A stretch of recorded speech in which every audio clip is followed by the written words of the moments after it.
what led to last night's loss. I mean, it seemed like statistically it wasn't anything that they did that dominated you guys, but it just seemed like they made big plays down the stretch. Yeah, I think that's when you ask about a specific turning point. You know, obviously they got a double-digit lead. We continue to fight and grind, which is what we normally do. We've done that all year. We always battle. And teams are going to make runs, as evidenced by Game 4. We had a lead. They made their run, actually took the lead. We found a way to win the game. In this one, they had their lead. We made our runs to get back, got it close multiple times, but never got it over the hump. And, obviously close game down the stretch, and they found a way to win. What type of sense of urgency you expect your team to play with in an elimination game tomorrow night? I expect our team to play with an extremely high sense of urgency every night. What changes, though, now that it is officially with your backs against the wall? I mean, you approach every game obviously like this is it, but now it is it. Yeah, and you got to play hard. Like, that's what you train for. That's what you practice for. That's what you go through these experiences for. We were in a Game 6 last year, so there's multiple guys that have been in this situation. That's when you do that, every night, when you're putting it out there and battling and working hard, then it becomes, this is the norm. This is what we do. So, yes, it is, but that's why we have to play at a high level, and it's not just one guy. It's anybody that is called on. You have to be ready to come in and play solid defense. You have to be ready to knock down shots. That's why you look at a guy like Shabazz Muhammad last night. Comes into the game, we're struggling, as we talked about, scoring is at a premium, and he comes in and scores right away and helped us get back into the game. When you look at the film from last night, what stood out to you about the offense that wasn't working at the level maybe it needed to? Like, one of the things we talked about even before going to the film, and it's there, is that we just have to continue to trust the pass. I think you look at Giannis, he ends up having a triple-double last night. Everybody's focused on his shot attempts, and again, we've talked about, how we want to do certain things and what have you in regards to offense, but I think the more we continue to trust the pass and move the ball, the better off we're going to be. Continue to get to the right spots on the floor. We know where they are. We just have to be consistent with getting there and throwing the ball there. But that doesn't mean we don't want to get to the rim. And like I said, Giannis last night could add a triple-double, and but we have to have multiple guys making the right plays. You did mention he wanted to be more aggressive last night. Can he, or what more do you need from him in a back-against-the-wall situation? Yeah, he can always be more aggressive. I mean, Giannis is one of the best players in the game. He's continued to attack game in and game out. Played through contact, trying to get to the rim. Continued to fight to get to his spots on the floor, just to make catches. Sometimes when we're in our sets, continues to sprint the floor in transition. We need him to continue to do that. But we also need other guys to do the right things as well, which means, if he is running the floor or anybody else, we want to throw that ball ahead. If we want to if we're in our half-court sets and we want to get catches, we got to have better setups. Everything has to be at a high level. So kind of like what we were talking about earlier, this is what you practice for, to be in these moments, so that now when you are in it, it's normal for you. Joe, how is valuable is having a guy like Jason, not just for what he brings you on the floor, but for situations like this with guys that haven't gone through these things before? We see them talking to guys coming out of timeouts. Just what does he bring to the table? Invaluable, and you talk what was the commercial years ago? I can't remember who it was. This $5, this $7 or whatever. This priceless. Well, that's what Jet does. All the things that he does are priceless in regards to being able to talk to guys in the game, being able to talk to guys when you don't even see him talking to guys, whether it's at practice, in the locker room. You need that veteran leadership to not only guide guys through what's going on the court, but even the preparation and the things that go into getting ready even before the game starts. Joe, with Giannis, we always talk about making the right play. Right? Last night he was making the right play. He saw the defense and he became a passer. Can the right play change at times? Like, can it one time be a pass, but the next time you need a bucket for this team, so you need to go out and get it?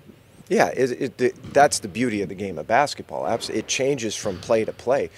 We may actually go out and run the exact same play, but the defense has changed in some way or another. Maybe the coverage has changed, maybe the matchup has changed. Whatever it is, that's the beauty of it, is making that read. And that's when you have all 5 guys out on the floor trying to make those. It's almost have like 5 quarterbacks, because as the ball comes into one guy's hands, he becomes the quarterback of the play.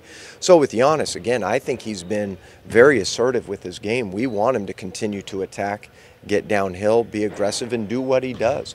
If he's got open shots, we want him to step in and knock them down. When he's in his spots, we want him to shoot in rhythm. At times, though, is it okay if he does force a shot here and there? Like, do you understand what I'm saying? Like, that maybe he does force the issue a little bit more, because it appears the Celtics are trying to turn him into more of a playmaker than a scorer. Yeah, I think if he becomes a guy that, we don't want people forcing shots, we want people to take shots that they can make. So if he gets to his spot and takes the shot, people might look at it and say, hey, well, there's a hand in his face. Like, take Dirk Nowitzki, okay? Dirk Nowitzki could shoot with multiple guys with hands in his face with his leg up. People didn't see that. Tim Duncan had shots that you weren't altering that shot. He was going to take that shot, and he was either going to miss or make it. Giannis is the same way. So when he gets to his spots on the floor and has his shot, he's going to knock that down, and we want him to stay aggressive and look for those opportunities. You mentioned consistency earlier. If you could give an award for consistency this series, it'd probably go to Chris for you guys. Going into Game 6, do you just give him the green light to keep being himself and keep doing what he's doing? Well, for sure, we want Chris to stay. Like, he's gotten to the spots on the floor that he's needed to offensively. Defensively, what I would say is that he's underrated, because they're like, he's not flashy per se in anything, but what he does is, like we just said, offensively, he gets to the right spots. For him, he makes the game easy for himself and for other people. And it's not with a lot of fanfare or anything like that. It is just, hey, I know what I do. I know how I help my teammates. I know what I need to do to help us win. And that's what he's focused on, is trying to help us win the game. Not sure yet. I'll get more from the medical staff this afternoon, but even then, I'm sure it'll be more as we continue to go into tomorrow, and before the game, we'll have a better idea. But in all honesty, don't really know at this point. How's everyone else doing health-wise heading into Game 6? Fine. Ready to go and focused. How much do you think Eric's thumb, the left hand, might be bothering him? I think he's, I can't tell you exactly. I mean, he would know, but he's saying that he's fine and ready to go. And he's another one of those guys that we need to be aggressive. But when you get downhill or into the paint, make sure you're looking for the outlet passes and the guys that are going to be available as well. But he's tough. He's ready to play and wants to go help the team win. Do you think has had any impact on his game from what you've seen, or how would you? I don't believe so. Even last night, he didn't shoot the ball in terms of percentages real well. Again, with all guys, I think there's opportunities for, I thought, we were talking earlier about, I think when we are moving the ball and getting it side to side to be able to get downhill, we're much better than if we're in dribble mode. And that's for everybody. I'm not specifically talking about Eric, but he's one of those guys that has the ability to attack and get downhill, especially after the ball swings back around to him. He's also a guy that has shown he can knock down shots. So overall, I think he's been good, but we need and want more. Speaking of moving the ball, do you feel like at times you guys got a little enamored with exploiting mismatches and ISOs and things like that in yesterday's game? I think, like I said, I think what we get caught up in too much is when we get in trouble, it is because we're pounding it too much and not able to get by a guy immediately. And there are examples of that in the series, not just last night, but in particular to start the game. I just felt like the ball needed to move better. We might have been a step slow getting to our spots, but we needed to be more aggressive attacking. And you said you started slow. Every game, the first quarter has really kind of dictated how this game plays out. So how do you make sure these guys start out fast, in tempo, and ready to go tomorrow night with this crowd too? Yeah, no, that's a key is coming out and playing with energy right away. We've said this numerous times. It sounds you know, everybody say, well, that's just a cliche, but it is a fact. There are 48 minutes in a game unless it goes overtime. So each second that goes off the clock, well, that's an opportunity that's not there anymore. So we've talked about it. We've shown things on film that we need to do. You know, both teams are talking about what they need to do adjustment-wise or how they need to play. For us, our focus needs to be right from the moment the ball goes up. Okay, that ball gets tipped. We're fighting for that play, fighting to go get that ball. That ball is tipped, we're fighting for it. Okay, and from that point forward, we're trying to win each possession. You win each possession, ultimately it's going to lead to the right thing in terms of winning a game. Ojale and Smart, were there two big adjustments last night? How do you feel that affected the game? I mean, give them credit for playing hard and coming out. I think as the game wears on, you know, again, we had opportunities as we close the gap, get it to 6, to 4, to what have you. You know, if we can get one more stop, you know, you never know what's going to happen. You get that stop, get out and run.